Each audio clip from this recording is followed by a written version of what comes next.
Isteri yang sebenarnya dapati berada di Johor. Dah lama ditinggalkan dan memang tidak ada hubungan suami isteri. Yang perempuan mati, perempuan kepada salah seorang mati dia lah. Ya. Dan untuk maklumat juga, ya,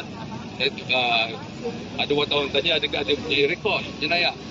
Ya, memang perempuan tu salah seorangnya tu memang terdapat 10 rekod jenayah.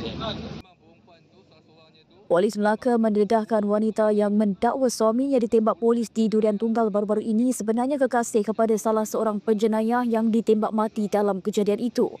Ketua Polis Melaka Datuk Zulkhairi Mokhtar berkata, wanita berusia 31 tahun dan tidak bekerja itu bukan isteri sah kepada individu terbabit.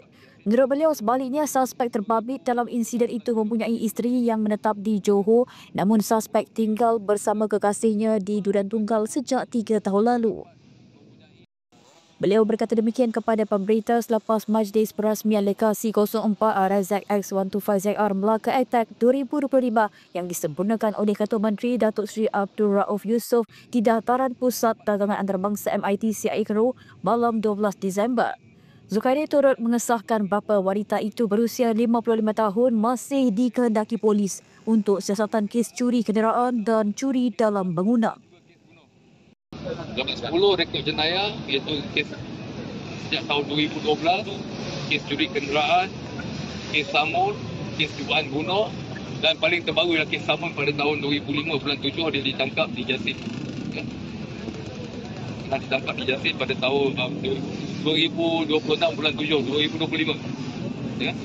Dapat 10 kes. Dan bapa kepada perempuan ini juga terdapat mempunyai 24 kes rekod lampau. Ya. Dan sejak tahun 2002 iaitu kes curi kenderaan, kes samun, kes cubaan bunuh dan juga kes bunuh.